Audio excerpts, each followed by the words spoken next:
Well, hello and welcome to WNRD Radio Nerd America. We're here with our The Last Jedi review, reaction. What would you call it, Alan? Yeah, I would say it's the review show. All right. And we have a special guest with us today. We do. Would you like to introduce yourself, special guest? Hi, everybody. I'm Joe Becker, and I'll say with a little bit of age that I'm going to call myself an original New Hoper. saw it in the theater in '77 at 7 years old. So I think, but that's going to cloud a little bit of what I'll probably talk about today as we go through some of the reactions and reviews of. Just so we're clear, I am right now, not the oldest person in this podcast. So really quick hit, super quick lightning round for Joe. Joe, one-word answers. Star Wars or Star Trek? Oh, Star Wars. Marvel or DC? Marvel. Aliens or Predator? Aliens. Okay, we get the lay of the land now. I'm okay with these geek credentials. I'm okay with that. We can move forward. So for the Star Wars review show, we have a couple topics. We'll just lay them out really quick right now. So we're going to talk about some bullet points of what we liked and what we did not like. We're going to talk about some comparisons to Empire Strikes Back with the new movie. We're going to talk about some of the new settings within the movie. And then we're going to kind of go back to our rankings. Michael and I have done this in the past of where does this movie fall in the list of all the Star Wars movies thus far. And then where do we go next from here? So I guess let's just get right into it. So we're starting with what we liked, correct? Yeah, so let's start off. Joe's the guest. Yes, Joe. All right. Lead us off. One of the things you liked. So the first thing that I liked by far for me was Luke's deception to Kylo in the end. And really playing to his... So I'm going right to the end, which I would guess everybody would understand this is a spoiler-filled podcast. Spoiler. This is pure spoilers, by the way. If you got that far, I apologize. I thought that he played into Kylo's anger tremendously well by making himself look like he used to look. And the betrayal that Kylo felt. I didn't even notice that he was wearing the clothes that Kylo remembered him in. Different color, different haircut, different beard. It was that shot. At first I thought, what the heck? Why does he look like his old self? And suddenly he's fit and darker hair.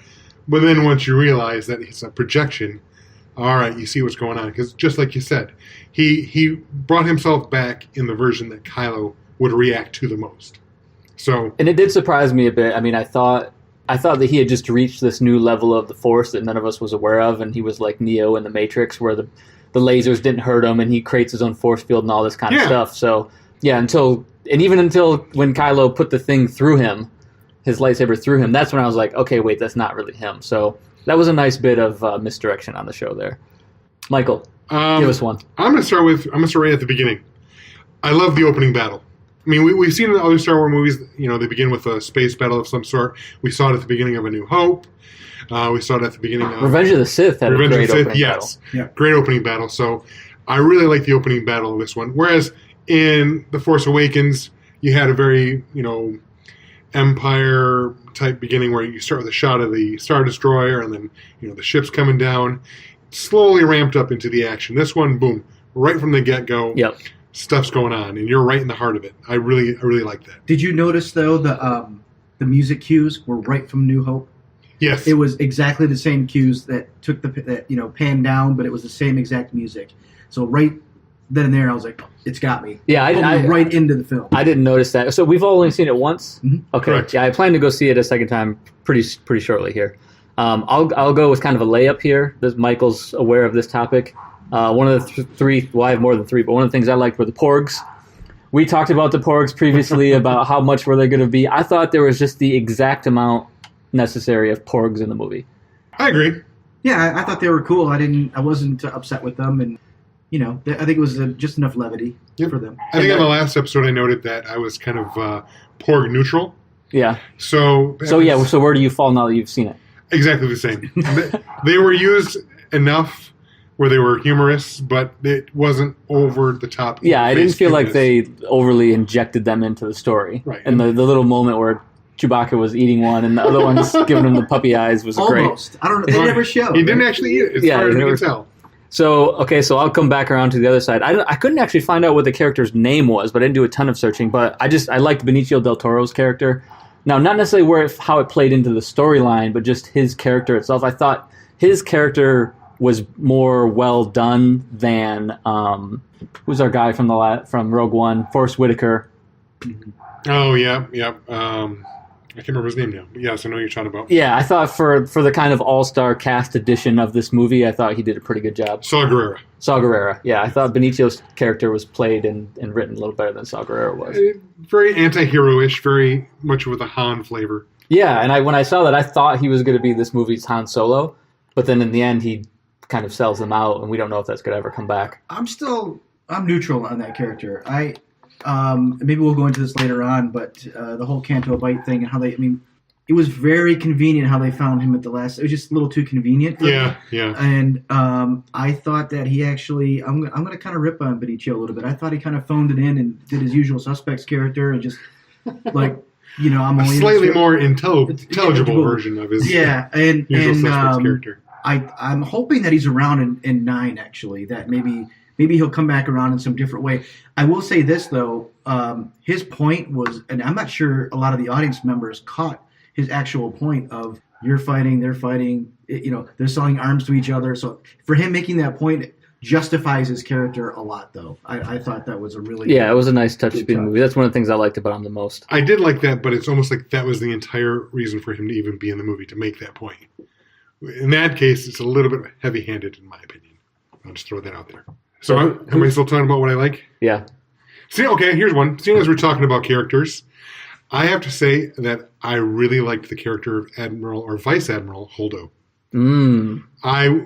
I really liked it. She was probably one of the more complex characters. I didn't really read a lot before the movie came out, but what I had read about her, I thought she was going to be a potential traitor maybe. Mm-hmm. But what you see instead is that here's your upper command of the Resistance. They don't have to explain themselves to people like Captain or Commander, whatever his title is now. Poe.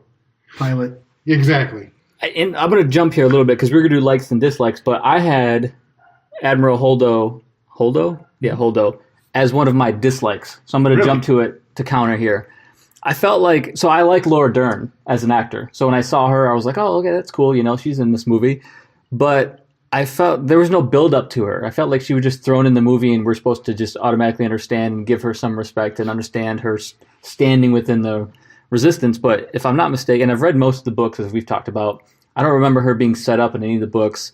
And I think just her arc was all kind of rushed where it was like, she's good. And then, no, maybe she's bad. And then like, no, she's good again. But, oh, is she good or is she bad? Like, I felt her arc kind of flip-flopped too many times, too fast. Like I got where it was in the end, but I just felt like it needed more time for us to get drawn into one side or the other with what was going on with her. It's been a while since I read Bloodline, but I'm not sure if she's in that or not. I'm trying to remember as well. There's so many characters that were political. I think she worked for Leia, but I could be completely wrong. Yeah, because I need to look that up too. I tried looking up some of the characters to see if they were in the books. I probably should double check that one, but yeah, maybe. See, now, to counterpoint to what you just said, that's everything what I liked about her. Because I think everyone came into it with assumptions as to who she was going to be, and they kind of played with that a bit, and then you found out she was good. I mean, she was an excellent commander, and she did exactly what needed to be done in the situation, and showed that being knee-jerk like Poe was not the best course of action. Yeah, I mean, I agree with it. I liked how it played out. I just seemed like she kind of flipped. They made us believe that she was good or bad or good or bad, and I just think that happened in too short of a condensed period of time. That's all. I think I liked her. I'm neutral positive on her, and I think you had to have an actor or actress have some gravitas in that spot. Like you had to have a Laura Dern, otherwise you would never believe they would have the strength to do what she was doing. I definitely like the casting decision there, and I like how she went out. Yes, well, she went out like a champ. So, Joe, you got another thing you liked? Yeah, this is a small, simple thing, and again, this kind of goes back to me being 7, and that was R2's guilt trip, I call it. Oh, yeah, that was a good one. R2's guilt trip to me was phenomenal, and I thought at that specific moment, I saw Luke Skywalker. When he said R2, and it was like he was back on Tatooine, and his eyes changed, and yes, it was one of the moments where we got good old Luke back for a few minutes, right? It was not curmudgeonly old Luke. It was huge for me, even though it was a small, simple thing. I would have liked, however, a hell of a lot more R2 in this movie. Yeah, there really wasn't a lot. I mean, there was more than was in the last movie. Yeah, he just sat in the corner. Right, exactly. He at least got to have a few I lines. mean, in the movie. imagine the first, A New Hope. C-3PO and R2-D2, like the first 30 minutes or 35 minutes of that film, Yeah. with those two droids. Mhm. And I don't think and this maybe go down later, but I don't think they've been given justice to carry the thread a little bit as much as they could have. And, why not take C-3PO to Canto Bight because you need him to be part of this, or something like that. They could have been a little more. Yeah, they were just barely peppered in the movie. But I times. think the reason for that is because they're trying to move on from them. Is that the right decision though? They're droids, right? They can live Droids forever. can live. I think that's I understand, strong. but that was the Lucas thread, but at least give some throwback to Lucas's decisions from before. I can That's see fine. that because they were supposed to be the constant through the original 6 movies. So I get that point. Okay, so Michael, one of the things that you liked again. All right, so I think this is my third one, and one of the things that I really liked was the throne room lightsaber battle with Rey and Ren. And Yeah, that was on my list as well. That was my number 3. And then, So we're in agreement. Yeah. Emperor was pretty Snoke's awesome. guards. Yeah, I mean they all had different armor and different weapons, different fighting styles, and then there was just a lot of things that came together in that scene to make it really great. And it was cool just when Rey and Ren kind of went back to back, and Yep. it was very, very reminiscent of like Asian kung fu cinema. Yeah, even though I guess a little bit of episode 1, right? Yeah, Obi-Wan Yeah, and it was a good Qui-Gon, callback yeah. to Obi-Wan, and that's good. So I had that one in there too. Joe, you want to talk about it a little more? I think it was just it's one of those Rian Johnson moments where shouldn't this happen in episode 9? What's going on? Right. And I think he spun it in a fantastic way of making them work together, and totally unexpected at that particular moment. It was I thought it was fantastic. Yeah, and at that point too, you're like, oh wow, it's gonna work between these two, right? And then they come back at the end and they're like, nope, it's not gonna work, So that was cool. Yeah, you're like, oh, she saved him.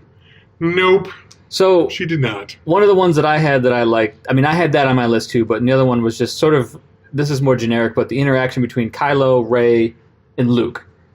Just how, I mean, it's Rey and Luke had the relationship, but then Rey was linked to Kylo. They were able to see each other. Like, just that triad, I thought, was a really great point in the movie. Did Snoke say he helped facilitate that? He did. Yeah. Okay. Which confused me later when, after the big battles and stuff, Ren and Rey had that connection again at the end when they were taking off, when they're getting on the Falcon, and she looks down and he's kind of looking up at her, and I'm like, well, how is this still happening? Or maybe because it was opened once. Now, Exactly. Well, maybe what I got from that line was that I thought he was hearkening back to, in the beginning of the movie when Kylo Ren goes to see Snoke, and Snoke basically tells him, you're no good, you're a wannabe. I was getting from that Snoke was doing that on purpose to make him open up to the idea of switching sides, right? And then that's when that idea came into Kylo Ren's head. That's when it allowed him and Rey to have that connection. So that's where I thought that Snoke purposely was mean to Kylo Ren, right, to make him think, oh, maybe I should switch over, and then that's what allowed him and Rey to make that connection. That could be. That could be the explanation. Yeah, and Snoke was definitely in manipulation mode, right? I'm gonna play this kid like a puppet. Because what Rey and Kylo Ren did, that hasn't been done with Jedis before in the movies, has it? I mean, it has when somebody passes, but have two alive Jedis had actual visual or even conversations at this point? Jedi FaceTime? Yeah. Yeah. I don't know. I mean, you can have, Vader and Luke were talking to each other pretty quickly, and it could have escalated from there. Oh, that's right. So that would have been... It was a pretty good back and forth. And there was a precedent there, yeah. Yeah. And maybe that's what Lucas meant at the time. You could spin it in that way. Or Luke and Leia when he's hanging upside down from Bespin, Cloud City. Hear me. Yeah. So there was a little bit of that, but they took it to the next level in this movie. Yes, definitely. Sure. And I think that's one of the good things that they did with this, that Rian Johnson chose, was to show you that the Force is bigger than maybe even a Jedi all these years knew, because they followed X amount of rules. Right. I can see that. Okay, who else has stuff left on their likes list?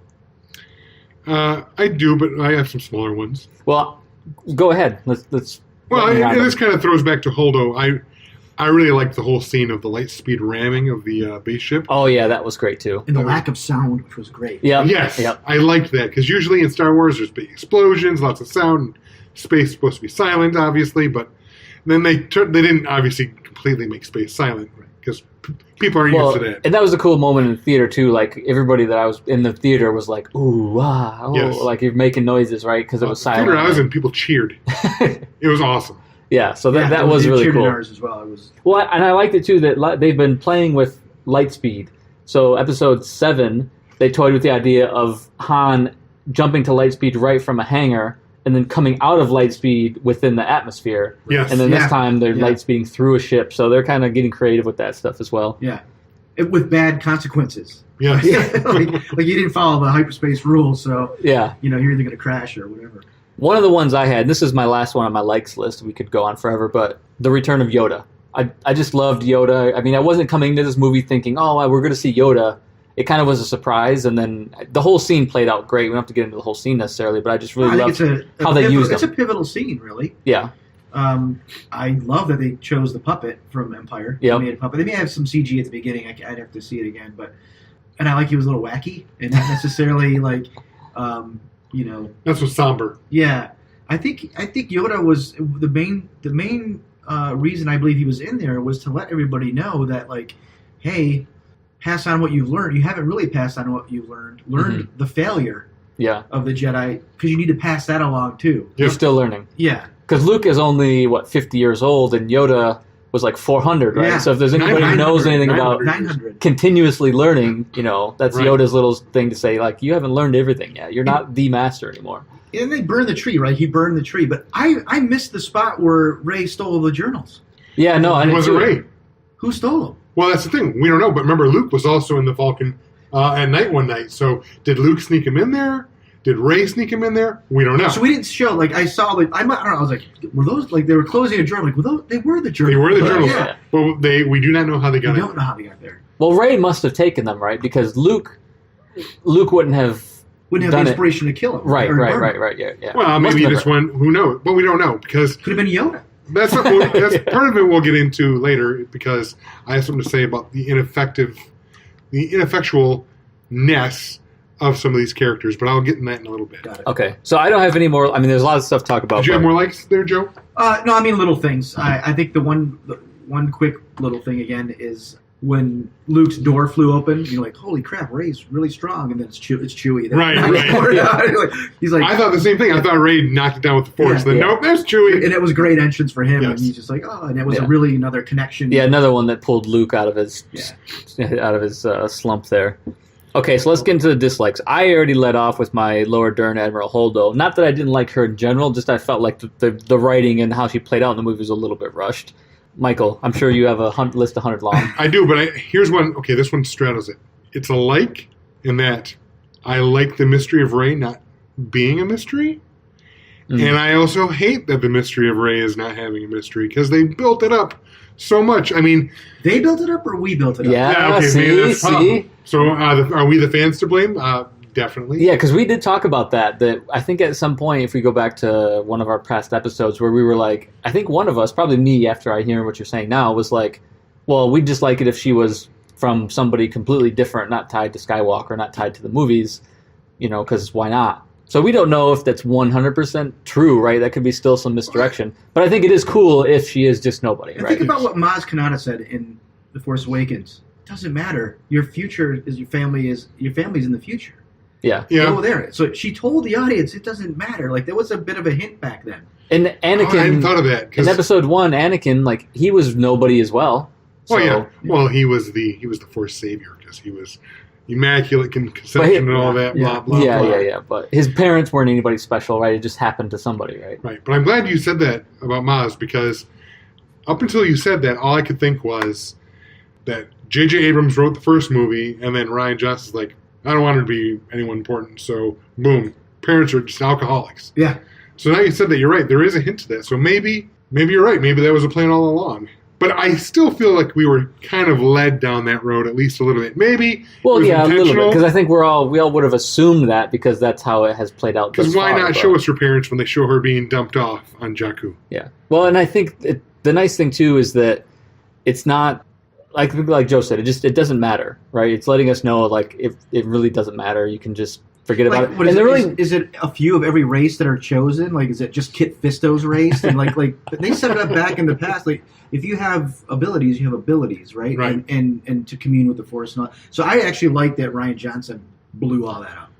yeah. Like, to make it a democratic Jedi society again. So And there's not a royal bloodline. And there wasn't Yes. really anybody, we've seen all the theories online. There wasn't anybody really that it made sense for her to be a sibling of. Like, it would be forced at that point. I when she went to go look and she was looking in the reflection, and I swore they were going to show her parents. Right. I was like, it's going to be Han, and that is going to mean that Ren is her brother, and I am not going to like. Yeah, that was at very all. suspenseful. I was waiting to see somebody. But as then it well, was just but- her, so I was like, all right, cool. Yeah. So I liked it and I hated it because they did build it up, but now it turns out to be nothing. Right. So, Well, they planted a seed, everything. and then we really harvested it for. but 2 here's years. the other thing too, though. Ren said that, that your parents are nobodies, Right. but he's also a liar. Yep. So is that now He's another? got a vested interest. Is that now another fake that in It could be. episode 9? It could Totally be. could be. We're going to find out, hey, surprise, your parents are these people. So, I mean, yeah. Let's not forget the original trilogy played the long game on a few things, right? Right, so Yeah. I don't want to dwell too long on that, but Because as a kid, when I saw Empire, and he said, I'm your father, people were like, he's lying. Like, no, he's just lying to get him to come up and join. Like, there wasn't. You, Alan, you probably grew up. You already knew that fact, but in '83, we didn't know. I saw that. Or Empire was the first one I saw in the theater, so yeah. we didn't know at that point. We were like, no way, Darth Vader's evil. He's a liar. There's no way it's going to be his father. And then you don't find out as a kid until you're I was 13, seeing Return of the Jedi, and waiting on Yoda's words saying, "Your father, he is." Yeah. That's, You're right. That's when you learn it. And now that you say that, I have to say, Rian Johnson inverted a lot of things in this film, and that's an example of that. You take Empire, where the big reveal is Darth Vader, I am your father, or Luke, I am your father, blah, blah, blah. And now you take it here, and Rey, your father's nobody. It's the exact inversion of that. Mm-hmm. Joe, what about you? Some stuff you didn't like? I'm going to go for the throat here, and Flying Leia just bothered me Oh, yeah, so yeah. bad. Really? There's ways I think Ryan could have chosen. Maybe it was the shot of just her being I think so it was. stiff and Yeah. coming in. It looked like she was hanging from wires. Yeah, it just wasn't right. I would have loved to show her, like, the explosion hits, because, I'm like, holy mackerel, right? Like, they pull the Band-Aid off. Yep. And Leia's gone. yes. Like, oh, wow, now what? Now we move on. I thought they killed her off right then. Yeah. And I was like, well, that's what they're going to do with Carrie Fisher. Yeah, She's done. She's done, right? But I thought, looking back, if they could have just had her like stop, like put her hands out like the Force and hold that part of the ship together with the Force, or even under, buried under something, and come through. The cinematography, I guess, wasn't that I think great. it's of what that threw scene. it off for me. Yeah, I agree with that. She kind of looked like Superwoman flying through the air, kind of, cheesy. I think I'm the dissenting opinion on that one. I actually like that. No, I like it. I like how it played out. I just think just the new word of the day, the optics of it, right? Just it looked kind of cheesy. Looked cheesy. It was very Crouching Tiger, Hidden Dragon. Yes. Yeah, it was Yes. like on wires. Yes. Okay. So one that I have was Snoke's death, and I'm kind of on a theme here a little bit. Is I just felt like he wasn't built up enough. Like, again, in the books, Or was he built up too much? I've read almost all the books. They didn't show anything that how he got there, his backstory. Like, Okay, why? yeah. Like, why do we really hate him? What has he done on screen that made us really hate I him? wrestled with that, and I will ask you one question: what did you know about the Emperor, in Return of the through the first three? Well, I think the You're Emperor. right. You're right. Maybe it's bad guy. maybe right? it's just in But then they hindsight. go back though. in the first three, Right, but he and then we gets- find out. We didn't know that was coming. Right. Right. We didn't know. But are you not suggesting that they're going to do a prequel where to find out where Snoke came from, right? Oh, I don't know, but- maybe a book. I mean, they could probably throw it. Yeah, the book's going to have to come because That's it's the just thing. not I enough there. understand that the books are canon now, but I think the average fan wants to see it on the screen. Yeah, but the average I fan want to probably- know where the average fan doesn't really Yes. care about the things we're talking about, though. Yeah, I think you're right. We're talking about the higher But if you level remember, fan. like Return of the Jedi, you didn't even see the Emperor come out until really then. You saw But it here's was the what- wrong hologram. They changed the hologram. And here's what Yes. and here's what I would say though is that I agree with your point, but the Emperor played out over 3 movies. Snoke's only played out over I 2. think they mentioned him once in maybe A New Hope. So he was mentioned in New Hope. I think. You see him a in hologram Empire, once. and then he's basically the culmination of everything in the 3rd movie. Like everything basically ends when he dies. So he was like everything sort of revolved around him. And I'm not saying that Snoke had to be that way. I'm just saying like he kind of did we even need Snoke? I mean, he kind of lured. Well, yes, we needed a high level Sith. We did, but I still maybe I'm still fighting with it, and I just don't like the answer I got, which is no answer. Right? No answer, but I gotta know how he got so powerful. Who is he? Yeah, I mean, and there's some tidbits that start down like the initial path in the books, but nothing at all to sink your teeth into. It's all just filling in blanks. I gave it my own backstory in my head just to reconcile everything. It was like he's probably just some Jedi that survived Order 66 and that would make said sense. The heck with anything. I'm just going to try and get everything back myself, and that's my own theory down the road. But I thought it was really cool the way they handled that Kylo schooled him. Yeah, no, that was cool. I like how he did that. Okay, Michael, something else you didn't like again? I did not like how they feted Phasma so hard. Yeah, I mean, that's... I just... She was a badass character. You see her in The Force Awakens, she looks badass, does nothing. So you got to do the Game of Thrones thing here. Is she actually dead, though? Well, that's the thing. This know. time was pretty clear. This one was obviously, a lot more clear. But it should have been pretty clear with Boba Fett, too. Well, Boba Fett is still technically dead. He hasn't come back yet. He's come back. But she looks so cool, and they kept promising she's going to have a bigger part in the next movie. Her bigger part is to, again, die. Yeah. After one scene, 2 scenes. Yeah, I mean, that was my... I mean, it's not directly a comparison to Empire, because that's going to be our next topic, but I kind of put there that she is sort of the Boba Fett of this trilogy. I think they missed an opportunity with Phasma to become maybe like a really good military leader to like start like saying, put the forces here, Kylo. Like, he's going to need somebody, right? Like, right. What does he have going into Episode 9? He's now the new supreme leader, and he's got a punk ginger that Hux. is Hux, yeah, you know? Hux is just, he's a caricature. He's a snively little guy, right? And, they're just playing out of anger. Like, there is nobody, as far as we know, for strategical... The middle management's been wiped out. Yes. Of the First Order, right? If you guys remember, like, the first, the older guy that was on the ship with Kylo and Hux, was he from Empire? I was wondering that too when I saw him. He looked like one of the guys that were in Empire. Like, is he one? Like, the guy that when Vader chokes one guy, Admiral Piet. Yeah, it was Admiral Piet. Looked like the same actor. So very similar, yes. To go off on a little Phasma tangent here, we talked last episode, Michael and I, about the Phasma book, which was phenomenal. Is it? It's one of the best ones of the 9 or 10 books that I've read, the canon novels. So she gets backstory there. She had her own comic book arc. Yep. So, I mean, maybe they're playing that out and saying, oh, you want more? Well, then you're going to have to go get this book and this comic, and then you can have more. So, not that I like it. I agree with you. People want to see it on the screen. Yeah, I agree with you. And I would say, too, it's not in one of my dislikes, but I mentioned it last show, that after reading the Phasma book and learning how much of a badass warrior, especially in hand-to-hand combat she is, I said that I'm going to be pissed if a lowly custodial stormtrooper bests her in a fight. Which happened. Which basically happened. So that's kind of like, Disney kind of, peed where they eat on that one. Because they set her up in their own stuff that she's just this amazing warrior. And then dead. And then dead by freaking Finn. Right. Joe, more things you didn't like? I think a big chunk for me is just Canto Bight, period. Like, I needed none of that. They could have chopped that whole section out. Absolutely. As far as give I'm me a concerned. reason, right? Like, right. So let's carry that over in 2 segments, because we have Canto Bight just talking about one of the settings. That's what I thought. Yeah. Okay, we'll get back to that. So, Michael, more?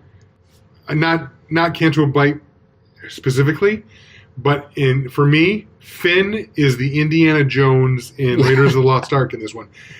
He could not have existed in this movie, and nothing would have changed other than Phasma would still be alive. Right. That's the only thing he did in this film. Mm-hmm. There was no reason for him to be there. And I hate that because obviously these new Star Wars movies are about inclusion and about representation. I mean, we have, female leads. We have persons of color in leads like Rose and Finn and even Poe Dameron, who's played by Guatemalan. Okay? Right. So that's fantastic. But then to just give him such a unnecessary arc in this movie, I hate that. Well, and especially because there's so much to be harvested there in the fact that he used to be a stormtrooper. And I feel like in the first half hour of the last movie, they kind of let that go. Oh, except for once in a while he knows stuff, right? Oh, I know where that is, and I know where that is. But that's kind of surface level, you know. Yeah, I think they had so many things going on that they definitely was kind of left out a little bit. And you know what? What I applaud J.J. Abrams for is that I cared about all three of those characters by the end of that first movie, right? Yes. Yeah. Which is pretty tough to do, right? Just to care about new characters yes. in the Star Wars thing. So like Finn is important. He's more than that side job thing, right? Right. He's more important than that. It At needs least to be done. that's what they let us believe in Force Awakens. Yeah, and I think he will be at 9. I think that was something. I hope so, because his story was really disserviced the character. Yeah, it just didn't do enough of that. Didn't do Exactly. enough. Okay. Yeah, I think they needed to rethink that whole writing thing, but too late now. Yeah, I mean, what I had as one of my last ones for the dislikes, and it's a pretty quick one. I don't want to go into detail on it. It's just, even though the movie was the longest Star Wars movie, I felt like there was multiple elements that felt rushed and not hashed out enough. So it's maybe 10 pounds of crap in an 8-pound bag. I almost looked at it and it's like, if I would have wanted to see more of this, more of that, understand more of this, like this could have been 2 movies if they wanted to dig in deeper. So I enjoyed it overall, but that's a small complaint. See, I don't know if it could have been 2 movies, but I think it could have been a better edited, tighter film. I think they could have easily chopped 20, 30 minutes out of this film. Yeah, and I think Canto Bight. Yeah, I was gonna say I think we can get into that. Yeah. So, okay, any more dislikes we want to touch on before we move? Well, I'll say a quick one. I think they could have tweaked dialogue a little better. Like being Earth terms bother me. Like, like, am I on hold? Oh yeah. They're definitely throwing some Avengers-esque humor into this. Yeah, it's cool. right. There's always humor in Star Wars. And it seems like they did it it seems like, thinking back, that they did more of it in the beginning to sort of get you warmed up to the movie, maybe, and get the people who are not Star Wars fans to get a couple things to latch on to like about the movie in the first 30 minutes, And Godspeed. Holdo said Godspeed. Wouldn't it be like Force Speed instead? Like, that's my thing. Like, what May the Force be with you is kind of like God be with you. So why Godspeed? Right, exactly. It's, goofy things, but that's me being a picky. I didn't like the chase. You mean the movie overall? Is that what you're talking about? The chase was too... Okay, here, I have some things to say about that real quick. Maybe not real quick. Yeah, it's not going to be real quick. I'll try and be fast. But, so, the Rebellion or the Resistance ships are lighter and faster. That's fine. So they should be pulling away from the Empire the whole time. The Empire... I'm sorry, not the Empire. The First Order should not still be able to shoot them the whole 2.5 hours of the movie. If they're lighter and faster, they should slowly be pulling away. Yeah, but do you know that they weren't slowly pulling away? Did we get dialogue in the film saying very that slowly pulling away? But they said right there. They said the First Order. They're like, hey, they're lighter and faster. We can't catch them. Yeah, but they didn't say they're too fast to outrun us. This is one of those picky Michael things that it's not picky because I'm talking basic physics now. So how far away would you have liked them to pull until you're then happy with? I don't know. I know, but my point is that have you watched Battlestar Galactica? No. Have you? No. Well, knockoff Star Wars, you mean? I'm talking about the reboot. My point is, the reboot. Any other fan out there that's seen Battlestar Galactica, if you want to see a space chase done well, watch the first episode of season 1. It's called 33. Okay. Watch episode 33. That's how you do a chase and make it tense and awesome. That's all I'm trying to say about that. The other thing I didn't like about the chase, so when the other 2 ships ran out of fuel, it's space. You continue going at the same exact speed you were going, unless the Resistance and the First Order were constantly accelerating, which makes sense. That's how you're burning the fuel. We have Neil deGrasse Tyson with us tonight? What the hell? When the ships run out of fuel, they wouldn't suddenly... There's no gravity. They wouldn't suddenly... Yeah, but maybe the other... Yeah, they're all accelerating. Right, they're not sailing vessels on the water where, we lost our power and now we're drifting back towards them and then, boom, get blown up. But do you actually know how their engines work? Maybe they don't work in a way that you're familiar with. I'm just saying... Could you imagine that there's such a thing? That inattention to detail pulled me out of the film. That's where, and we've had this conversation before. Scientifically, yes, but I'm like, you just got to throw that stuff out the window because everything about the universe is based on things that... I know, but it bothers me. They're out. It's always they're out. It bothers me. Which, yes, I mean, it makes it so that I always have my argument and you will still always have yours, right? Because it's undefined. Okay, so does that cover the things we disliked in general, I guess? I have one more small one. Okay. I didn't like that Akbar went out like a bitch. Well, you go. Hold on. Yeah, blown up. Yeah, going out like a bitch would mean like he was a traitor and then like sold them out for money. Even when a bitch is like choking on his cereal, dying at the table. I'm sorry, but it's like, hey, look, Akbar's in the movie. Boom, he's dead. Yeah. What? Why didn't you even show him? So let me edit your quote there. You didn't like the way they handled Akbar's death. No, not at all. Okay. Because, I mean, let's not besmirch his name here. He didn't do anything wrong. Might as well, like, hey, Lando Calrissian's in this movie. Boom, he's dead. What was the point of that? No, and to be honest with you, I wasn't even sure if it was actually Akbar or some other... Someone said it later, right? Exactly. No one did. Some other That is a Mon problem. Calamari. Like, you wanted, we should have felt something at the moment when Akbar dies. Yeah, they basically just say, by the way, Akbar died then, so now you know. Yeah. Another thing about the movie being rushed a little bit, right? Yes. They squeezed it there in. were parts were way too rushed, and then there were also parts that went on too long. Yeah. It was Which a weird I think balance is a of nice those segue things. into why no one likes Canto Bright. Oh, hold on. We got sorry. We got comparisons to Empire first. I'm getting ahead of us. Sorry. So I'm just going to throw out a few quick ones because we've touched on some of it. Rey with Luke is similar to Luke with Yoda in Empire. Obviously, yeah. So that's a throwback.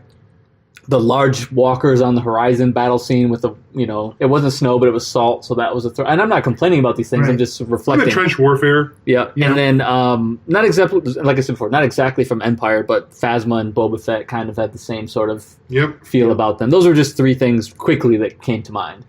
No, I think you hit the nail on the head on all of those. I mean, yeah, I when I saw The Force Awakens and into here, I think, this is the world they live in, or the galaxy they live in, and some things are going to mirror things. We've had world wars here where a couple times we've had trench warfare, and we've done it again, right? Mm-hmm. And we've done it again in the same areas, and we have nuclear weapons, and we make a bigger nuclear weapon, not which is why you'd have a bigger Death Star, because that's the weapon. Yeah, and we system, talked about this with Michael, and that's why I didn't have a problem with the Starkiller base, because that's what we do in this world. It's what we do. We make things big. So I was fine with it. I liked a little bit of the mirroring, and that's the world, right? Like that's their world. So it didn't bother me at all. Yeah. And it didn't bother me either. I was just calling it out. No, they're good. It was also, I thought there was actually more cues to Return of the Jedi than Empire Strikes Back. I would agree. Else. I mean, it was a lot of callbacks to that. And I feel like the way it ended too was a little bit like we'll get into it. The Resistance is much worse off now than the Rebels were in Empire Strikes Back, but it kind of ends at a point where you're like, well, okay, they got away and the enemy's still there, so where could this go next, right? I mean, that's kind of Empire sort of ended because that Resistance. I mean, nobody answered the call. Yeah. Yeah, and I'm going to touch in that a little bit more on the or did it go through on our final segment they said here. It did. They said that all their message was received. Yeah, it shows on the phone that they've received it, but nobody replied. So okay, so now we're going to get into the settings, the new worlds, Canto Bight, which I have the book right here, the Canto Bight book, which is a series of 4 short stories about Canto Bight, and this happens before this movie, so it's not an exact tie-in. I'm going to go on record and say it's probably one of the biggest waste of paper. Wait a minute. Are you doing a Michael here? Did you read the book? No, so you're doing a Michael, criticizing things you haven't seen. I am reading the books, but it was just so poor. It was so, that was just wrong. But to me, so I told Michael, one of my favorite, and Joe, I think you read the book as well, one of my favorite canon novels right now is the one that came, I forget the name of it now, but the one that came out right before Rogue One, that led up to Rogue One. And it gives you the backstory of Jin's father and Director Krennic, and it builds it all up. So when they show up in the movie, you're all like, boom, I get what all this is. I think that's kind of what they're trying to do with this book. Like, well, and it may be Disney trying to be too smart and too clever. Like, well, we can cut time in Canto Bight. We can leave a lot of that stuff on the cutting room floor because we can set that up with the book and give more time to whatever else. One way they could have helped Canto Bight, and that is, this is by cutting it out. There's two movies now in the new saga, and they brought no creatures from the original Mos Eisley's into anywhere else. Like, throw some Jawas in there. Throw some creatures that are everywhere that would bring you in. Let me see a hammerhead. Let me see like all the right. We've had those in our mind for a long time. They never bring them anywhere else. There was a callback in Canto Bight to the Cantina song. Yes, the music was a cue. Yeah, yes, but that was it. Yeah, and I think they kind of went, like, maybe they just got too creative. Like, well, we have a chance to create all new characters. Let's not reuse the old ones because we have a whole galaxy. But yeah, I think it would have been nice to see at least one or two. If there's gambling going on, I think Joe makes a good point here. If there's gambling going on, why didn't we see a hut? Absolutely. Well, see, because they touch on that in the book, actually. Oh, okay. This is why I want you to know. They mention that, and I don't remember exactly because I just read the first short story in the book halfway through the second one. They kind of mentioned that the Hutts are sort of like the dirty, low life, that sort of gambling, the sort of underground running numbers on paper This is slips. Monte Carlo? And this is Monaco. Oh, it's just highbrow. So that at least is one of those things that I know that I'm like, well, I have to give them credit when I bring up something I don't like, Even and then they something address like that, it in the though, book. they could have taken care of that in a single line in the movie. Like, you could have Finn going, well, isn't that place controlled by the Hutts? And then Rose could have said something, oh, it's way too highbrow for them. Right. You know, at least some kind of reference. Well, and I thought it was nice. So I thought the sort of social commentary aspect of that setting was nice. But outside of that, that's pretty much all it existed for, was them to prove that sort of point, because they didn't delve into it enough. Well, and to introduce a certain little child that comes up. Yeah, and that's very important. Yes. Is he a special child or is he just any child? But Well, no, that's the whole point. There is no bloodline of it, right? They blew all that up, so anyone can be, even a slave kid or Right. a worker. well, but I'm saying, like, does he go on to become an actual character, or is he just a guy that gets I think blown it's up just in an there to show X-Men in us 30 that years? anyone can Yeah. be force sensitive. But I thought they could have done. I mean, when I heard about this movie and heard that there was going to be this casino scene with the Galaxy's Elite, I thought we were going to have a whole arc and whole new characters that are born out of that. And really, all we got out of that was, I mean, it was a setting for the kid, but that could have been anywhere. But we got the fathiers, the racing horse type animals. Yeah. Is really all we got out of Canto Bight. I think the point of that scene is the casino is Disney, and basically what they're saying is that Star Wars movies, the war is never going to end, and we're going to keep making Star Wars movies. Well, and they've talked about it online that everything that happened there could have happened basically anywhere. Right. Oh, we got to go find this slicer. Well, you see him, but you don't get him. You get Benicio del Toro, who then happens sells. to be like they should have just It's kind of weird. be him. Like, why did you have to give a Yeah, misdirection? Why exactly. can't you just put the little lapel on his jacket? Like, what? Why? Yeah, I don't understand. because when they said that, I'm like, oh, they're going to go find Benicio del Toro. Right. No, it's some other guy, and then Yeah. he's it was kind of just weird. Yeah, could have been better. There's a lot that could have been better there. I'm not a fan of that whole entire portion. And And the one. leprechaun? Oh, come on. Oh my god, it was a leprechaun, wasn't it? With the coins, like It was What am funny. I in Harry Potter? It was funny when he was putting him in BB-8, though. It's funny, but and it's cool, but I don't know. There could have been more thought. I mean, I give Rian Johnson, this is to me, an 85% movie. It's a good movie, and it was that 15% that just, and Yeah. I'll even keep the scene in there, fine. But Right. Canto Bight. So just what I makes wrote about this setting was that, and I know it was rushed, and we've already talked about it, but was Canto Bight one of the settings with how the social commentary played out that makes their setting seem more similar to our world? You know what I mean? Most of the settings seem like something far away and far off and different types of problems, different types of issues, but that's the one that I felt like the setting in the universe the most that's trying to relate it to issues that we have on good old Earth. Yeah, I think so, but I think it's for me, I thought it was a little bit heavy-handed. Yeah, it might have been too clean, right? Like, it wasn't a used world like Lucas started with. Maybe it was a little too clean. Yeah. I don't know. I'll see it again with open mind again and see maybe there's something else I can pull out of there. Yeah. And I saw there was some cameos of characters that were from the book, but those were just Easter eggs, didn't mean anything. Right. But so what about Crait? So next, so that's the second setting here that was the big one, because there wasn't a lot of world building on this one as much as in the past. Which, not to be confused with Crait, like the Crait dragons from Tatooine, which is what I was thought initially until I Googled it and found out it's not. It's different Crait, spelled differently, Crait. I thought it was fun. I liked the sort of red ground with salt over top. To me, I just wrote that that's sort of an unexpected visual detail that I come to expect from Star Wars, creative way to Which make the sets visuals. up everything that Luke did as a hologram. Because when you see the fight, when you're watching, like, Luke moves and there's no red underneath There's his no feet. red yet. But under Kylo, there is. So it's like he tells you everything. The beauty of what Rian Johnson did in this movie is he told you everything. When Luke says, at the beginning of the movie, what am I supposed to stand in front of the whole Empire with a laser sword and fight them by myself? Yeah. And at the end of the movie, he's standing in front of the whole resistance. Kind of like the movie The Sixth Sense, right? When you go back, all the clues were there, but you just weren't looking, right? Yeah, he Right. did those things, and it was just I thought Crait was a fantastic setting. I loved it. And how the red, before you start shitting on it, how the red sand and with the ships and how they put the tail fin down. The tail fin down, and it brings up the red. You know, I mean, it's great visuals like that. Or Star Wars is one of the best at that kind of stuff. Very nice visuals, yes. But it's, I don't know, it was just a different way. It's Hoth, but it's not. It's salt. It's not snow. And look, it's red underneath. It's different.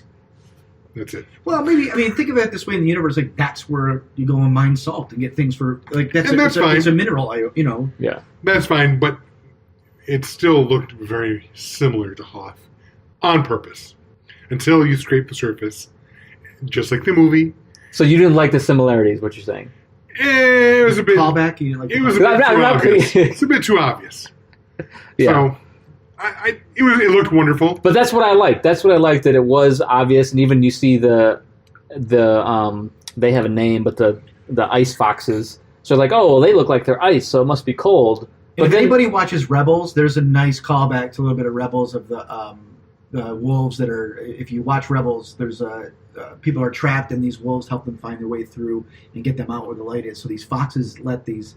This is the same ones, right? No, they're different ones. Okay. It was a. Oh, but it leads them out. It's another animal that helps people get out of the way. So there's a nice. I don't know if that's if they even thought about it, but.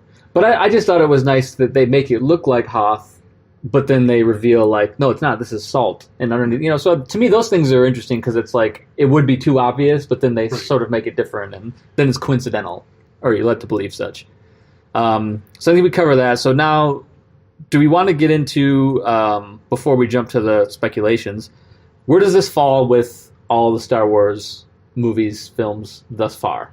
I have my sort of list played out here. I mean, I need more time, and I need to probably see The Last Jedi one or two more times, but I have my initial ranking right now. I don't know if you guys have yours ready. Oh, of course, you know I do, but I'll shut up. Joe is our guest, so I'll let... Yeah, because you and I have talked about this previous to this movie coming out. We don't know where Joe stands on this. So, you know, and it may change after I see it again. I think there's, 4 and 5 will always be 1 and 2 for me in rankings. Mm-hmm. Michael helped me correct me with my math the other day, and again, A New Hope and New Hope and Empire. Yeah. And then I would probably go Revenge of the Sith.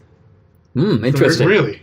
And then I would probably go Jedi, then The Last Jedi, Force Awakens, Attack of the Clones, and then Phantom Menace. Wait. Rogue One. Rogue One has to be in the list. Okay, Rogue One is on the list. Then I would put that before Jedi, actually. Okay, so interestingly enough, your list is like in the top third. Is what you're saying? Yes. Yeah. Your list is very similar to mine, with one kind of major flip flop. But and to be fair, too, this is one where like I like all the films. So if one's the worst one, it's just the worst Star Wars film. It's still I still enjoy it. And the bottom of the list gets hard for me. But so I agree with Joe. To me, A New Hope is 1 for me because it's the first one. Empire comes after that. Third, I go Rogue One. Fourth, right now, I'm putting Return of the Jedi. And then I'm slotting in right now The Last Jedi as the 5th. Yeah, so we're the same, yeah. And then I'm going after that Phantom Menace because there's just... I love some of the stuff that they introduced there, despite Jar Jar, that stays with me. Then I'm going Force Awakens. Then I'm going Attack of the Clones and Revenge of the Sith. And those two can really flip-flop at the bottom there. It's kind of a toss-up. I had to think hard about that. Force Awakens before Phantom Menace and Attack of the Clones. Where you at, Michael? Most importantly, where does this movie fall? But well, I'll go through it real quick. So for me, it'll never be better than Empire Strikes Back. That's my favorite. I mean, the greatest movie of the world could come out that's Star Wars, and you would still not put it above Empire Strikes Back, which is fine. It would have to be really good. Here's what I struggle with it sometimes.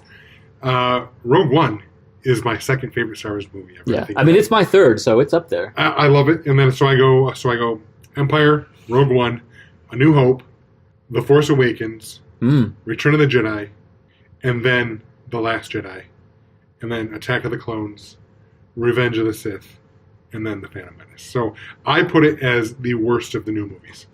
Okay. Yeah. I but mean, still better than the prequels. That surprises me because, and I think that's where you need some time. Like, as much as you're hating on this movie now, I think you had more justified hate of The Force Awakens, with it being the greatest hits of the old trilogy.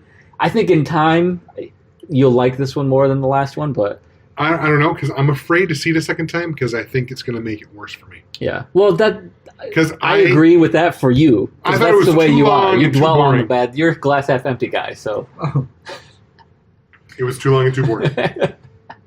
Don't get me wrong, there were some scenes in there that were some of the best I've seen in any Star Wars movie. I would put that throne room battle Yeah. up as one of the best scenes in any Star Wars movie.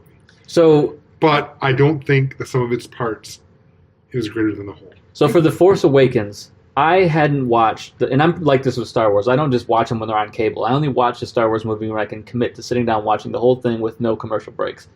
So I watched The Force Awakens 2 days before this movie came out. yeah, I did the same. I had not seen The Force Awakens from beginning to end since it was in the theaters. Oh, wow. So when I saw that again, and as I was thinking about it, like, okay, I know I got to watch it. I know I got to watch it before the new one.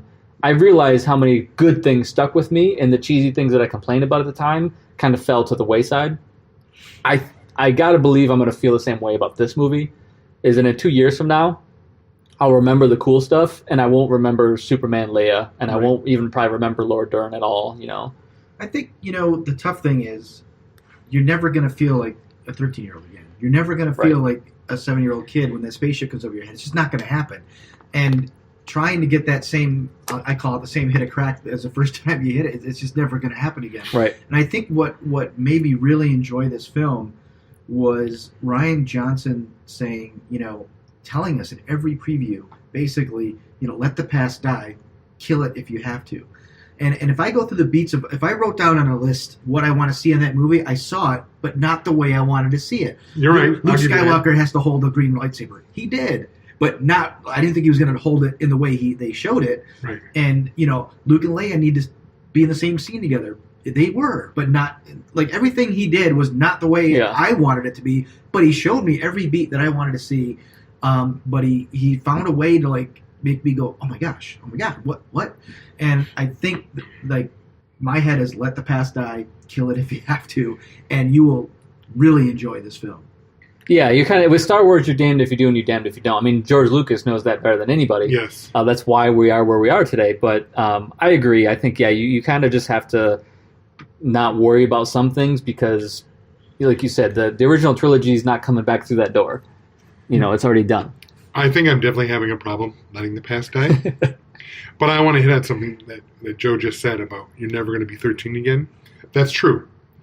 That said, I felt 13 again during Rogue One when Vader turned on his lightsaber. Yeah, But that was good. Yeah, but that was So- the thing. Then I think that's why Rogue One helps us. All three of us ranked it pretty highly. It takes place in that timeline with the same characters, right? So it's most of the work was done for that movie. They just got to go in and stand on But the on shoulders. top of that, also, and this is just my opinion, Rogue One, I think, has the best space battle out of all the Star Wars movies.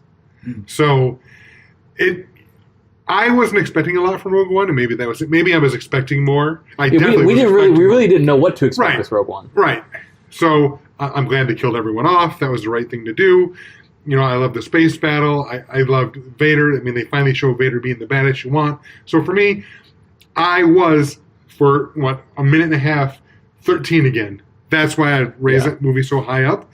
And I have to say, I probably wanted more out of this movie because Rogue One was so good and it brought me back to that spot. But also, I don't know, this is the saga. I wanted something more, and I think I'm in the same spot as Joe, is that I got everything that I wanted, but not the way I wanted it. I think that's a good thing for us, though. Yeah, because I think any Right. movie that comes out within the timeline of the original trilogy and these spin-offs, if they ever do any more of those, I think it's going to be the same. We are going to probably like them more and feel more satisfied from it than the new ones. And I like that a table is set of which I have no clue where they're going to take this direction. Yeah. Like, there's not a baddie to kill at the end. Well, hey, let's go. That's our segue right there. We're going right into the next segment. So, episode 9, what to expect, where do we go? The only expectation I might have is like they're going to have to have some time. Right. Yes. Like there has to, Which they did for Jedi. But I think this one will be more time, though. I think there has to be a time jump. Yeah, there's got to be something set up because both sides, I think, are decimated in some way, shape, or form. Well, right? the First Order is not really. They just blew up a ton of ships in Snoke's ship. Yeah, but they have a million ships, though. I don't know. No, they do. In the books, they have 1 million ships. Okay, let me ask this question, though. But how How? Where are they getting this money from? Because they're supposed You to... got to read the books, man. I can't explain it all to you. It's like 10 books worth of questions you're asking now. The way they explain it in The Force Awakens is that they're not as strong and or as powerful as the Empire was. Not as strong, but the Empire was all powerful. I understand that. But their resources are not what the Empire's were, and then they build Starkiller Base, which is an entire planet. It had to be more expensive than a Death Star, let alone 2, and then, boom, it gets blown up. Okay.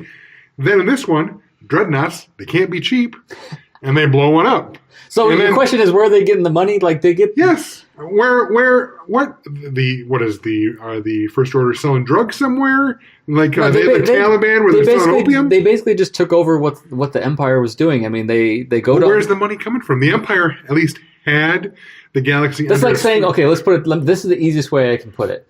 Where does the oil company's money come from? They just go to planets, take their resources, make money off of it, and if anybody stands in their way, they just sort of squish them. What books are you referencing that would tell us something? I'm finishing up the Aftermath series. So the Aftermath series, I believe, touches on it a bit. It's been a while since I read those. It's just taking me a while to get through it because I have other things going on. I'm trying to think. Actually, let me look here. I have the timeline. It'll be right in here. But my sense from reading these books was that for the most part, the First Order does pick up what was left of the Empire at the end of Jedi, which was a lot. There was a lot left. The Emperor had certainly some plans, contingency plans. Which we're seeing in Battlefront 2. Oh, is that through that storyline too? Yeah, that's all canon too. But at least with the Empire, they controlled these planets, so therefore they got a lot of money from these planets. The First Order doesn't have that. So where do they get these resources? But this was they don't not have that, because remember, after everything's in disarray, the rebellion didn't just go out and say, "Well, we own all these planets now, or these are all democratic planets now." What Lucas did that I think people won't. This is why I like Revenge of the Sith so much, maybe as a political junkie, is that he didn't. The Emperor didn't necessarily by military ways take all the planets. He took everything by duping it. Yeah, right. Like he coup put it in d'etat, a fake basically. war, right? He created a fake war. He owned both sides of the war, so he knew when to stop it and gathered all the resources with one fell swoop. So that's how they have it. But this is a fragment of what that was, and now I would assume, and I have to read it, politically, that everybody became their own state and started owning their own things again. So they would, I don't know. That's a deep dive. Right. I mean, what I would say is we're led to believe with some facts in this movie that the Resistance is basically down to 20, 30 people officially, right? Well, they put out a call, nobody came. There are other cells out there, but we don't know how many. But it seems that... Official Resistance. I think there's more out there. Then why didn't they come when they put the call out? Because, honestly, it's a MacGuffin, because they needed the death of Luke Skywalker to be the calling card to make the next movie. And that was a great point, because that where they show that, and then the kids are playing with the legends of Luke Skywalker. Yep. And he is the spark again, right? Yeah. So like, oh wow, we have a Resistance. So I think that's going to play into it for sure. Yeah. But it must go like what, 10 years? What do you? I think it's got to be 10 years because otherwise, how are we going to show the? I don't think they can show the rebuilding of the Resistance and also take out the First Order in this last film unless there's a big enough time jump to say the Resistance is resurgent. Yada, yada, yada. We're going to see something like that in the opening crawl. I mean, I don't think there's much difference from this from, like, you blew up the Death Star in A New Hope and then blew up a bunch of ships, but then you come back and there's just another Death Star, right? So, I mean, I would say that apply the same sort of logic to the First Order. Like, just because we saw a bunch of stuff get blown up, that's not all of their stuff, right? I understand, but my point again is that they're not as massive as the Empire. Right, but again, we're talking, they're tiny then? They're not tiny. They're somewhere in between. But there had to be a lot of resources to build Starkiller Base. They lost that. There had to be a lot of resources to build Dreadnoughts. They lost one of those. I'm not saying that they don't have more, but their flagship, whatever it was called, is freaking huge. The Dreadnought or the Snoke ship? The Snoke ship. That, if it was not as expensive as the Death Star, it had to be pretty damn close, and that got effed up as well. So you can't keep taking huge financial hits like that and still control the galaxy. Now that said, but yeah, exactly. I'm not asking to go back to trade negotiations. You're thinking in Earth terms, man. I don't want the boring, trade thing. I mean, Joe made a good point that yes, there is some awesome politics going on there, but that's not necessarily the film I want to see. I would just like some recognition that the First Order is struggling too. Yeah. Yeah, I think they'll have to show. But if it's 10 years later, let's say, and the crawl is going to open, Leia's going to be dead already, right? Well, I we think don't she know. has to be. Right? Like, But let's not forget, one of the things that was really overlooked, I think, in The Force Awakens was that the governing body of the universe was blown up by Starkiller Base. So it's a free-for-all right now. That's what I mean. It's a free-for-all, which means, is it 50-50? Is it... Right. Does that mean that the First Order was able to sweep in and get more resources and pick up the pieces better than somebody else? But we don't know. We don't know. Well, they did say that in the opening call of this one, that the First Order is making huge inroads. Well, that's where they're getting their money then. Yeah, but I understand that, but... is it going to end on... Where they go from here, is it going to end with a Rey-Kylo lightsaber duel? Like, we haven't had a lightsaber duel. That seems kind of... I think it has to. That seems kind of obvious, though. Not that it couldn't, but... Does Rey have a Padawan? How do we get there? Yeah, how do we get to that that's a good point? question. Yeah, I mean, she's now the last Jedi per Luke. I mean, what I do like is that I think you do have to have probably a 10-year time jump, which opens up space for books and, more importantly, animated series. So, yeah, for sure. Or live-action series. That's going to be... Yeah. That makes sense because we know that Rebels is coming to an end. So what better than to have a series that shows, that takes place after The Last Jedi, leading up to. But will they tip their hand doing that? So we have... we'll find out in the next year. So it's not set in stone. We have Solo in 5 months. Which is a one-off. Until something else... Nothing's been announced yet. But after Solo, we have 17 months until the next movie in the saga. Now, are they going to announce that they're going to slip another one in there? Or are we going to have that 17 months for the live-action series, animated series? A bit of a break there. So then that's where our animated series is going to come in. Our live-action that they said it's going to be on Netflix. And hopefully Dave Filoni is doing that, by the way. Who's he? He's basically the running storyteller. He runs Clone Wars and Rebels. He's probably the best resource of Lucas dogma, I guess you could say, than anybody else. Is Luke coming back as a Force Ghost? Is he going to train Rey, or is he going to haunt Kylo the way he said? Yeah, that was my question too. Like, well, is he? Can a Jedi? He basically seppuku'd himself, right? Like he didn't like Obi-Wan. Obi-Wan got struck down. No, Obi-Wan was gone before he was hit. Yes.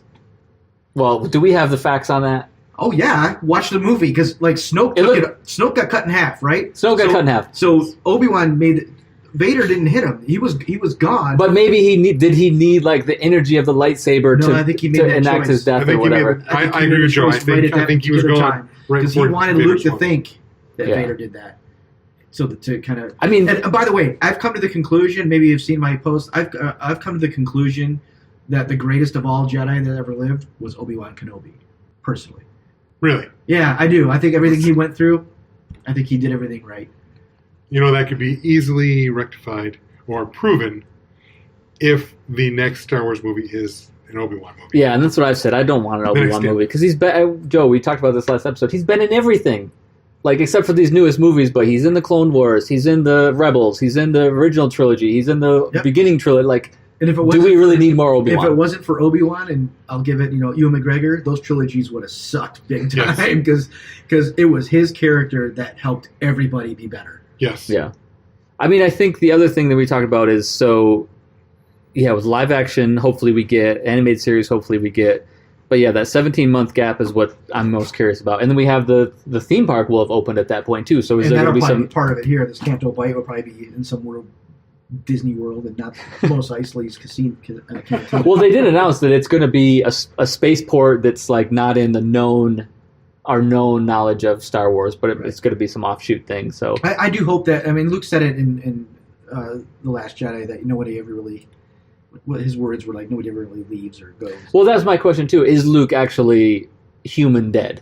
Like, can he just reemerge as a living human? He's coming back as Force Ghost. No, not even Force Ghost, but he'd come back as an actual living person. I don't think so. No, he's gone. So. They have not shown yet anyone come back. All right, you you heard it here. 2 out of 3 say that he's definitely gone, not coming back unless it's a ghost. So far, they've only established in books that are no longer canon that Darth Plagueis is the only one that has been found a way to cheat death. But I don't.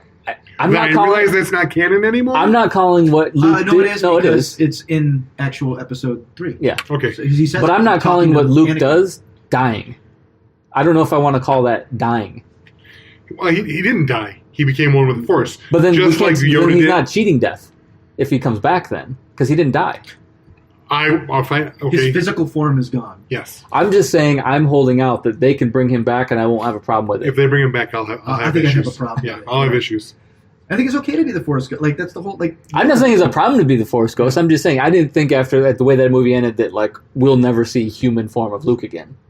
It's just not how I didn't get the feeling because they didn't set it up in the same way I like they did think it'll Obi-Wan. be interesting if he actually comes back and haunts Kylo Ren. Instead of just talking to I don't Rey think he only. will. I don't He think said he it will. to Kylo. Because the thing If he is, says, if you strike me down, I'll come back in. He didn't strike him down. Well, he went through him. because but then he realized, oh, I got played, and then Did you like the... oh yeah, that was good. The dirt off the I don't know shoulders. if I like that. So here's my thing with when Obi-Wan Force died, didn't die by lightsaber strike. There was witnesses. So Luke and Leia and whoever Han was with him at the time, or what Han didn't witness it, but they witnessed it, so it lit the fuse that it needed to light. Right. Nobody knows that Luke died Yes, at they this do. point.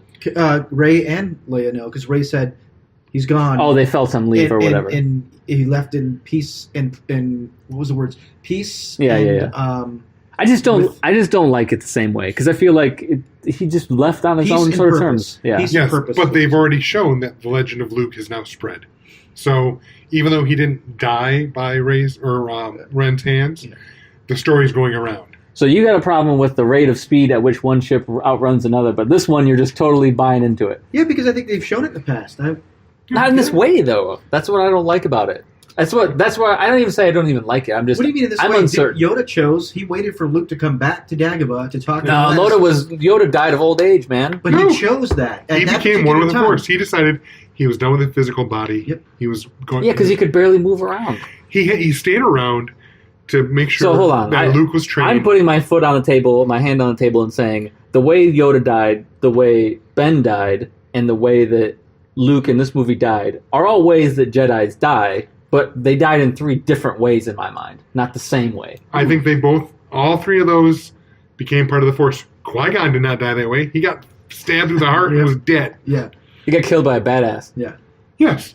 So I think that proves the point. They chose their deaths and chose that moment to become He's one. chosen. I Yes, totally they agree chose with to become one with the I mean, I Force. don't disagree with that, but you don't think that the fact that Yoda was... So you think if Yoda didn't choose, he just lives forever? His body never No, dies? his race is known to be long-lived.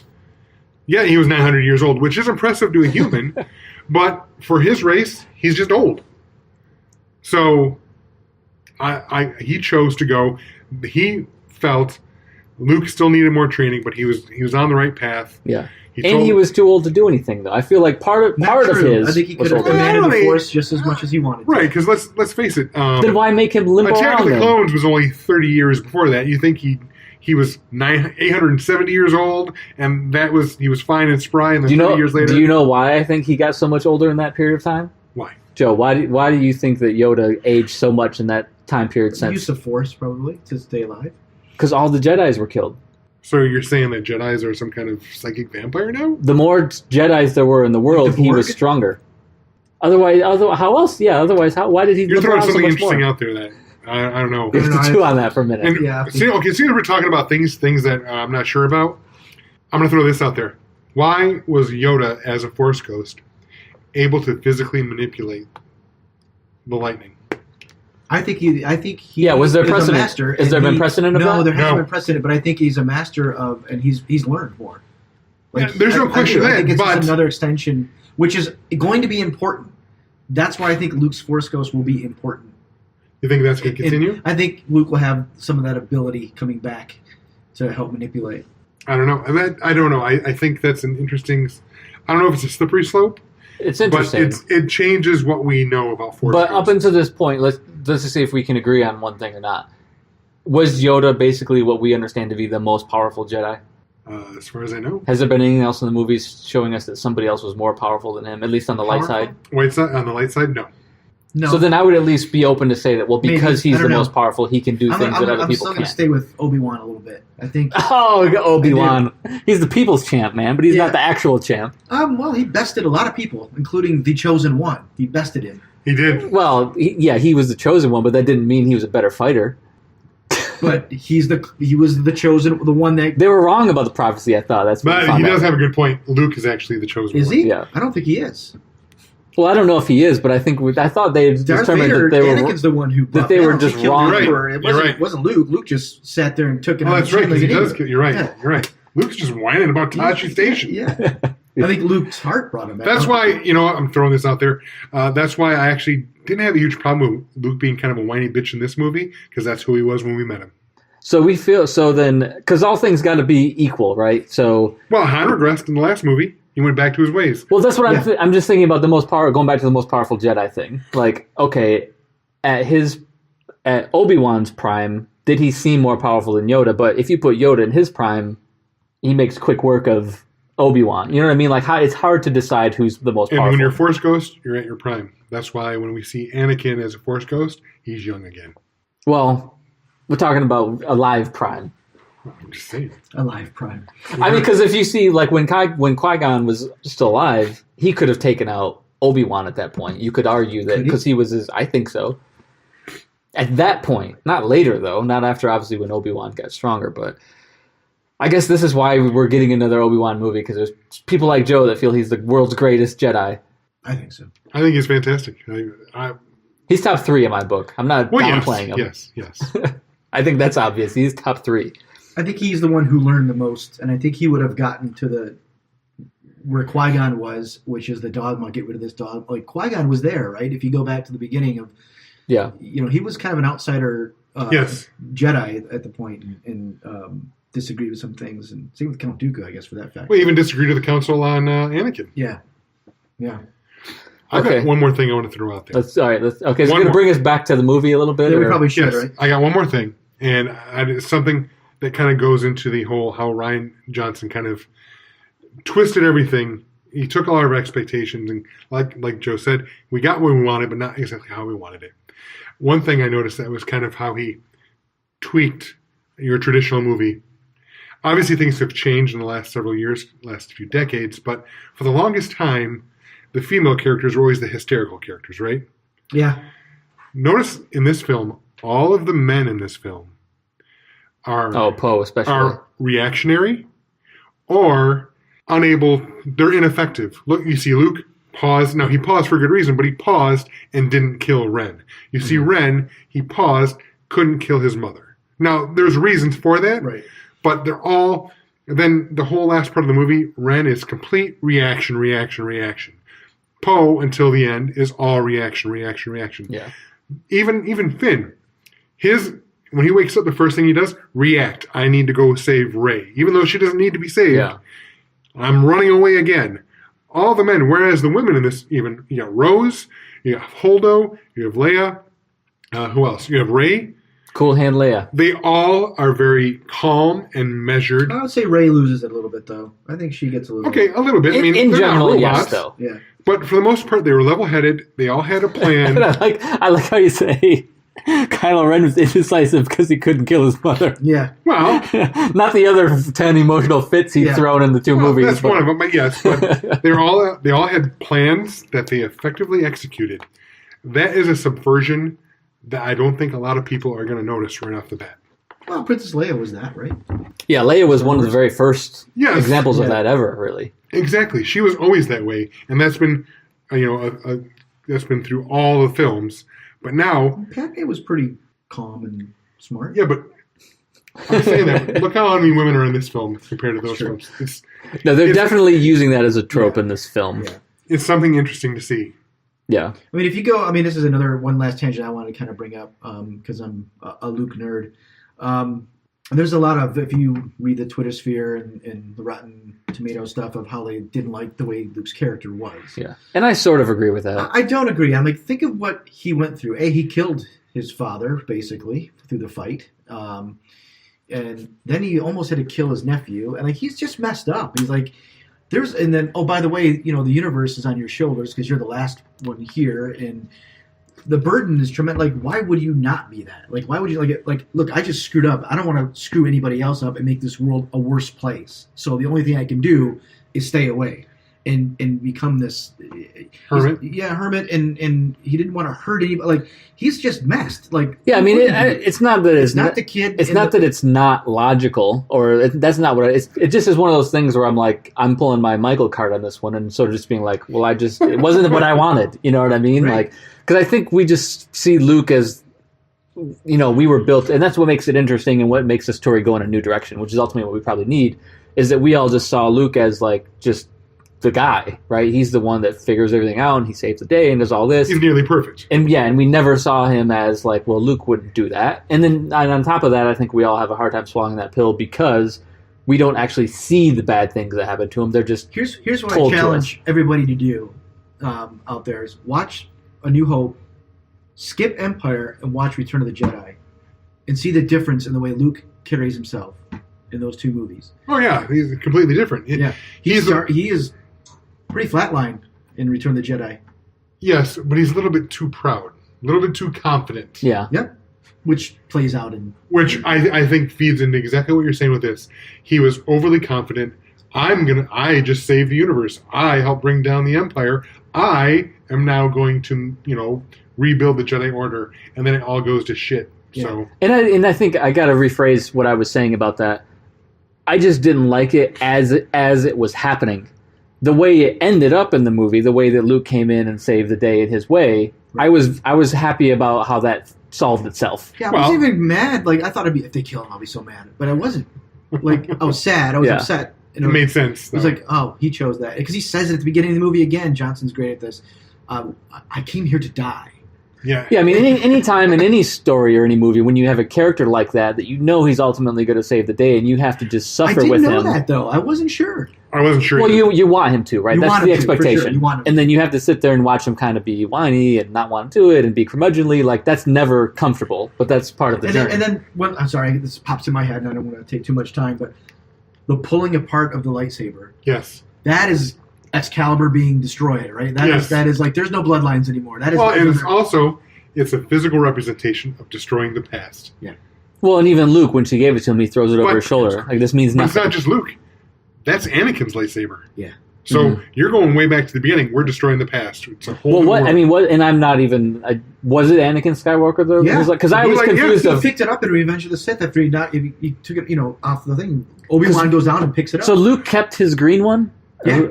So Luke obviously lost the blue one on Bespin. Yeah.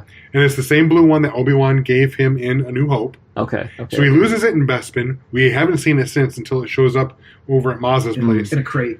Yes.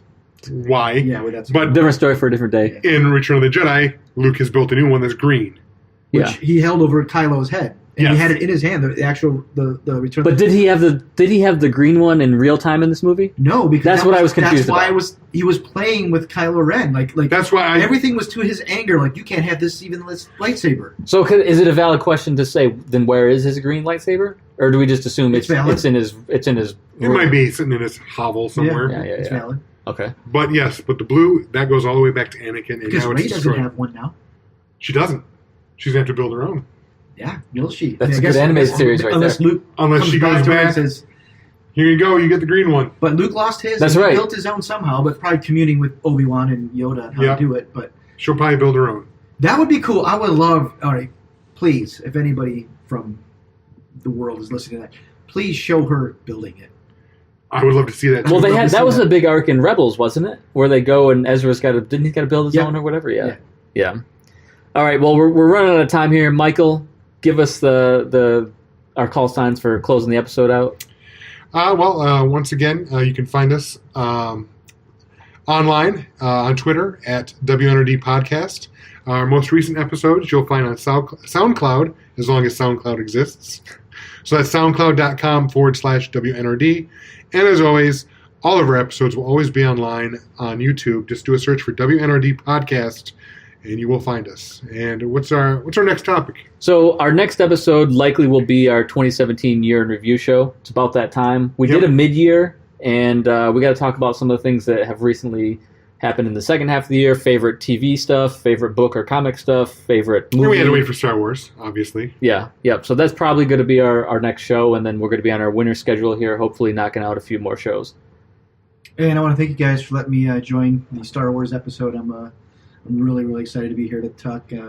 And one of the things we did want to bring Joe back for in the future was we want to have one of these discussions where we create our own classification of like who are tier 1, 2, and 3 superheroes. Oh, wow. Okay. That's a lot to think about. I'll give you those, yeah. You might get to talk about Aquaman. I might. And I'll push for him. Just because. That's fine. You know what? Just kind of a preview of that. I know you love Aquaman. I think we got a taste of how that episode's going to go with our who's the most powerful Jedi banter we had here. I just want, well, yes, of course, but also... Which is Yoda. We established it was Yoda, yeah, sure. Not Obi-Wan. Well, depends. But okay. I think it was Yoda failed against the Emperor and Obi-Wan won. Oh, snap. Hold on. Do we have to reopen this again? Anakin killed the Emperor. All right, we're out of here.